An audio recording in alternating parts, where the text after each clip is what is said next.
The Destiny 2 Leviathan raid is back with Moments of Triumph 2020, and some people need a refresher on how to do it. So this video will quickly show you how you can do the raid easily with any group. So let's hop right into it with the Histillum Encounter, which is where you will begin in this raid. To complete the Histillum, simply find the door that has a symbol in front of it that'll either be a sun, dog, or axes or cup, and stand in front of it and guard it and send two of your teammates out to pick up some flags around the area. Once all three flags have been brought to the designated plate, the door will open. You will go to the next encounter. You will spend about 4 times in here during your raid, and just get used to guarding the plate, getting flags, and opening up the next door. It is a very easy part of the raid. If you die, you can come right back. It's not a big deal. But all you need to do is make sure you're opening doors. So the first encounter, well, for this week anyway, all encounters rotate, are the baths. And the way the baths work are like this. You're going to have 5 plates total, 1 in the middle, and then 1 in the corners. So set up 1 person on each plate and 2 in the middle. Now the way the encounter works is like a relay race. 2 guys will grab the buff in the middle, and the 2 guys who grab the buff in the middle will go to either side, upper left or upper right. Once they get there, they will take the plate from the guy on that plate, and the guy who was on that plate will refresh their buff in mid and go relieve the guy down the bottom, and the guy down the bottom will come up through middle and relieve the guy in the top. So you're just going to keep redoing that the entire time throughout this encounter until all 4 chains near the plates are raised. Now, the only thing that will really mess you up in this encounter is the Bather. The Bather is a sizable cabal that's just going to have 2 swords in his hand, and he will come out from the pools beneath the chain and will jump out at you on the plate. And I mean, he can knock you off the plate and he can kill you pretty easily. So just make sure that you're using a pretty high damage weapon like a shotgun or a fusion rifle or something. But in all honesty, it's Season of Arrivals, and you should be high enough light right now to pretty much do this raid no matter what. So I used Falling Guillotine. It worked fine. I mean, there's a ton of different weapons you can use to get rid of the Bather. Nothing is really going to be a bad choice. So you're just going to keep running this relay race, and every time you go through mid, there are going to be some Scions there. These Scions can kill you if you let them build up in significant numbers, but if you leave them be, they're typically not a problem. The only issue is that if you have a kind of miscommunication in the transferring of the buff, if one guy's going through middle and he's down to those last few stacks of buffs, the Scions can knock you into the air, into the water, and if you do not have the buff, the water will kill you. So just make sure that you're leaving your plate with plenty of stacks of buff left to make it to mid, refresh, and be out of there safely. So you're just going to keep rotating and rotating and rotating until all the chains are down. When you will know when all chains are down when you hear a bell sound. It is very distinct and can be heard in the next encounter, which is the Gauntlet, but we're not quite there yet. So you'll hear a bell go off, and everyone in your raid group will head to the center plate. Once in the center, you're going to need to clear out all the ads in the area, and once they're all cleared out, stand on the middle plate and look up in the corners of the room. There should be little purple lamps up there. That is what you need to destroy. So, it's, like I said, Season of Arrivals. You can do plenty of damage to everything in this raid. Just blast away at those. You should be able to one phases. If you don't one phase it, you'll just go back to your plates and start redoing the buff passing and get the chains down again, and you'll have 3 attempts at it. But you should be able to do it in one. Once you break all the lamps, you'll get a little key that you can get a chest in the underbelly with, which is, if you want to do that, it's fine. But essentially, that's that encounter. So once you're done with that encounter, you will come out the door that you came in, and you're going to go back out of the Castellum and do the exact same thing. You're going to kill ads, grab flags, put them on the door to the next encounter. And this week, the next encounter is Gauntlet, which not a lot of people are good at explaining, so I'm going to do my best to make it as clear as possible. So the Gauntlet is a circle arena, and you're going to have 4 plates in there, one at 12, 3, 6, and 9 o'clock. You're going to have 1 guy on each plate and 1 runner. You're going to have each plate work together with someone. Preferably just pair them up. It doesn't matter which way you go, but the runners are going to run clockwise. You will notice on the walls at 12, 3, 6, and 9 o'clock that there are going to be 3 triangles there. They correspond to a 3x3 circle grid that the runner has to jump through. The runner is going to call out where the circle is red.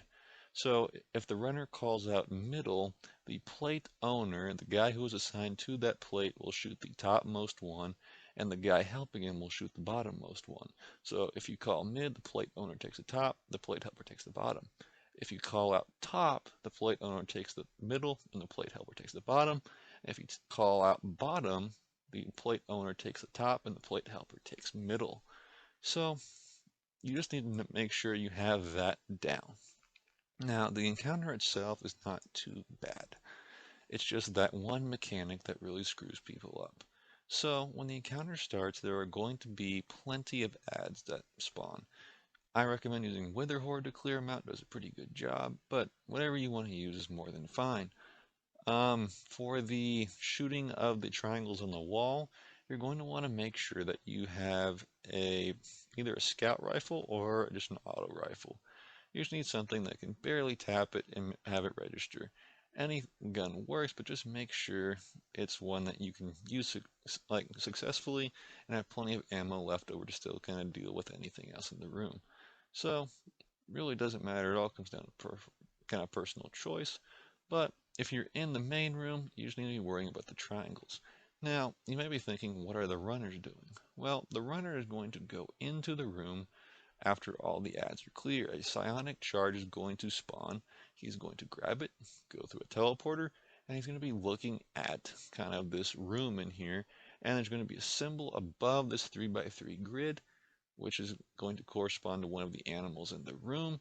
And essentially, he's just going to call out dog, or whatever the symbol is, and then call out the circle. The guys in the main room are going to kind of coordinate with each other and decide, all right, we need to shoot these 2 triangles to get the guy this charge.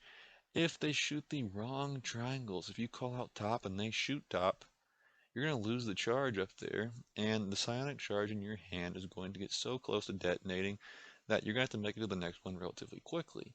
You can skip one, but if you do, the second one is going to be cutting it very close. So just make sure that your teammates in the main room are getting the charge pretty quickly, and when you make it to the end, you'll kind of come to like an orange finish line. You'll grab the little recharge thing at the end and take your orb that you've been charging all the way to the middle. So the gauntlet has to be run 3 times. Now, it's going to get harder and harder each time. So the only thing that the runner needs to worry about is their callouts, and when the triangles are shot, whoever the plate owner is needs to make sure that they kill a scion after the barrier drops. So after the triangles glow green and show, hey, you've opened up this door successfully, you are going to just make sure that you go punch a scion. It'll spawn in a floating bubble in front of you, just don't forget it. So after 3 successful runs of the gauntlet, everyone has to run the gauntlet. There's going to be 6 orbs that spawn in the middle kind of circular room. Everyone needs to grab one, and everyone will be teleported to the gauntlet. There are going to be 4 recharge orbs in each little segment. So only 4 people have to make it through the gauntlet. Now, the floor is going to start dropping. There's going to be stuff shooting fire at you. You need to make sure that you get yourself all the way through here and get to the end and dunk your charge in the center. Now, there are only 4 charges per wall. So if you grab one, skip the next wall out of courtesy for your teammate. Let them get a charge. So you're just going to make sure that you keep wandering through there, getting a charge every second wall, or, if you take it on the first one, grab one on the third one. If you take it on the second one, grab it on the fourth one. But you're just going to make sure you grab the charge, and when 4 people make it through, they will end the encounter. You'll go back to the Histillum, and you'll go to the next encounter, which is known as dogs. So with dogs, you need 4 people taking spores and 2 people with crystals. As you can see in the gameplay now, I was a crystal holder for my team. So the dogs encounter is pretty much a maze. The 2 people with crystals have to talk the team through the entire thing. So up top, there's going to be all these little glowing lights everywhere, and essentially you just need to spot where the glowing purple spores are. There are 3 on the right, 3 on the left, 1 in the rocks and 1 in the tree. You just need to call out where they are and tell your team which one to go to. You can tell them where the dogs are, you can tell them, okay, now's a good time to go, but you just need to make sure that all 4 of the people with spores are at the actual spore thing that gives off the little stacks of damage buff, and you're just going to want to keep going around and helping them get their damage buff. So the only other thing you need to worry about if you're a crystal holder is the beast handler. It's going to come out one of the doors on the top, and if you don't get him, it's a pretty big pain down below.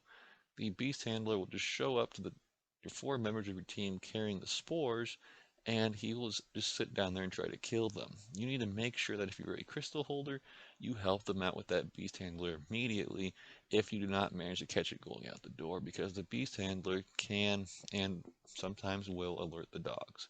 If the dogs are alerted, you have to do a damage phase. So ideally, you want to get at least 2 stacks of empowering spores, which is equal to times 24. Any more than this is just more damage. Whatever your team needs, by all means, get as much as you want. In this run, we got 48 total before we did damage, which is more than enough to kill the dogs. For damage at this part, I highly recommend the Falling Guillotine legendary sword from the Battle Pass. It is absolutely amazing at getting rid of the dogs, and you'll be able to deal with them so quickly. The encounter will just fly by once you're at damage phase. So just listen to your teammates up above, and just keep going to spore after spore after spore. If you get one person who's done the encounter before, just have them kind of lead you.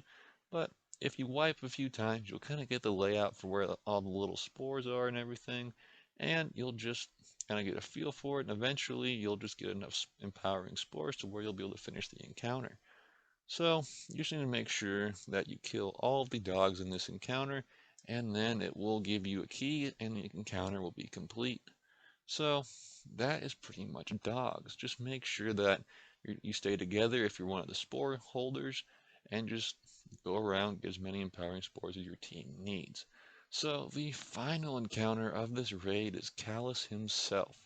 You are going to want to have a decent sniper for damage, or just a good DPS exotic. 1K voices is good. Xenophage is good. But whatever your preference for damage is more than fine.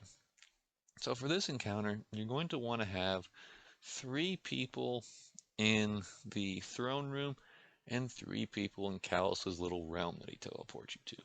So what happens is when you start the encounter, ads are going to spawn, and then when you get to the point where there's no ads in the room, Kallus will clap his hands and send 3 people into a purple realm. Actually, he'll send all 6 of you in, but 3 people need to stay in there. So he's going to send all 6 of you into a realm. There's going to be 3 teleporting orbs in there. You're going to need to decide amongst yourselves who goes back to the throne room. So there's going to be a part of this encounter that's a little tricky. So the 3 people that stay in the purple realm will need to look at Kallus's forehead, the giant purple Kallus head. Look at its forehead. There's going to be a symbol on it, either cup, dog, axes, or sun. So they're going to see 3 symbols out of the 4.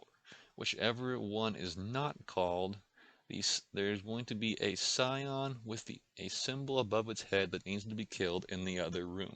There are 4 plates in the throne room. Each one has a symbol on it for either cup, axes, dog, or sun. And it's going to have a floating scion and a bubble in it.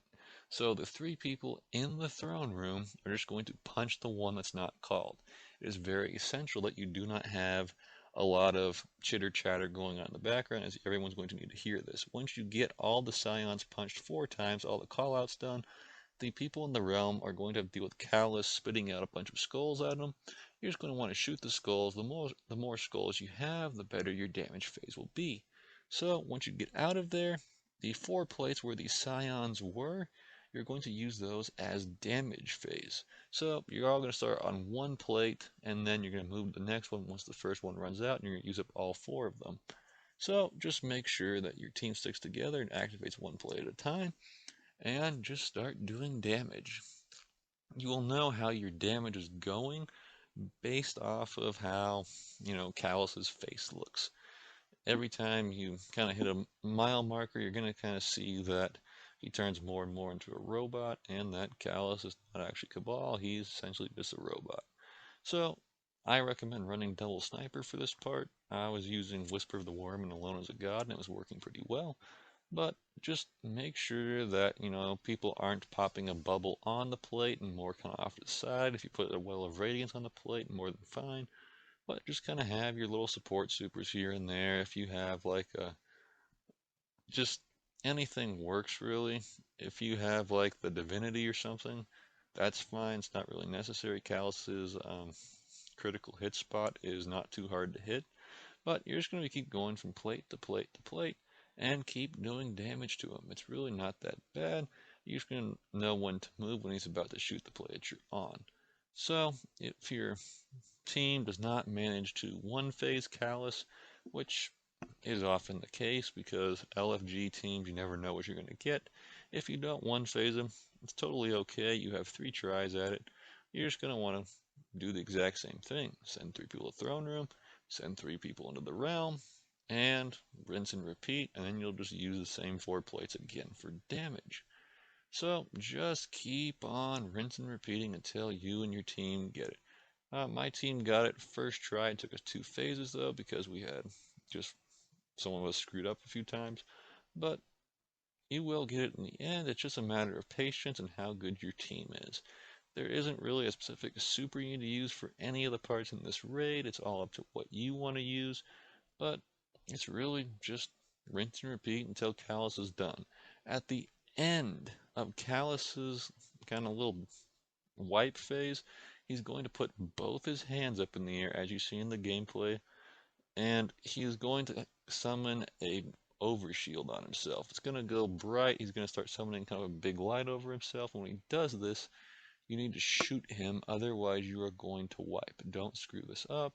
It does not take that much damage to break his shield, but just make sure you don't forget that, otherwise you're going to restart. Some people are going to want to quit the raid group. But once you actually kill Kallus, he's going to kind of say a few words at the end, like we all remember, and you are done with the raid. So make sure you go to the plate in the center of the room, and when everyone is standing on it, it will drop down as an elevator, and it's going to open up a dark hallway for you, and you will go down to the end of it, and you will just grab your loot. It's dropping all sorts of stuff. I got the hand cannon and the submachine gun, and you can farm this as many times as you want to because of Moments of Triumph. So that's pretty much it for this quick refresher guide on the Leviathan. Hope you guys all enjoyed this video and found it helpful, and I'll have more raid guides up in the coming days. Don't forget to like and subscribe to Master and Terror Gaming, and I'll see you in the next one.